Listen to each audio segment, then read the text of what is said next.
എന്റെ കുഞ്ഞ് സൗഭാഗ്യത്തോടെ ഈ വീട്ടിൽ നിങ്ങളുടെ മകളായി വളരുന്നത് ഞാൻ ദൂരെ നിന്ന് കണ്ടോളാം. അതിനുള്ള ഒരു അവസരം മാത്രം എനിക്ക് തന്നാൽ മതി.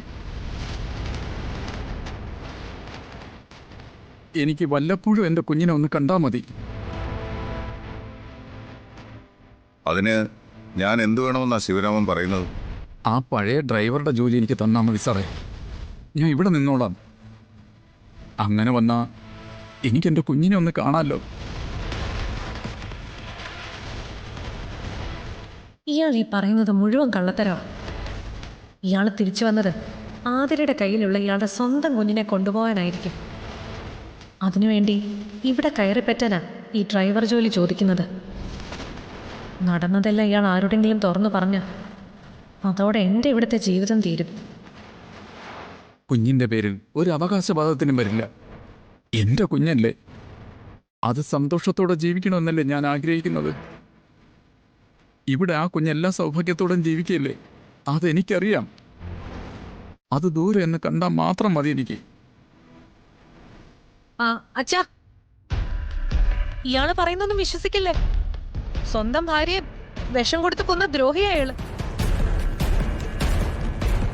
ആ കുഞ്ഞിനെ കൊല്ലാനായിട്ട് കാട്ടിക്കൊണ്ടുപോയി ഉപേക്ഷിക്കുകയും ചെയ്തു. അത്രയ്ക്ക് ദുഷ്ടനായ ഇയാളെ വീണ്ടും ഇവിടെ ജോലിക്ക് വെക്കരുത്. അയ്യോ, അങ്ങനെ പറയല്ലേ. ഞാനല്ല എൻ്റെ ഭാര്യയെ കൊന്നത്, ഒരു അബദ്ധത്തിൽ സംഭവിച്ചതാ.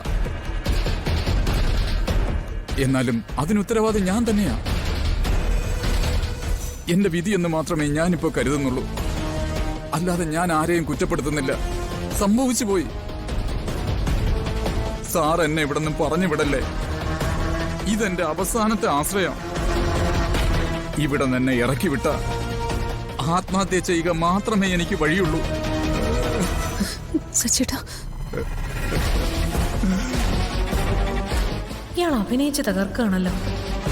അച്ഛൻ ഇയാളെ ഇവിടെ നിൽക്കാൻ അനുവദിച്ച അതെനിക്കൊരു ഭീഷണിയാവും. ശിവരാമ, എനിക്ക് മാത്രമായി ഒരു തീരുമാനം എടുക്കാൻ പറ്റില്ല. ഞാനൊന്ന് ആലോചിക്കട്ടെ. താൻ പോയിട്ട് പിന്നെ വാ.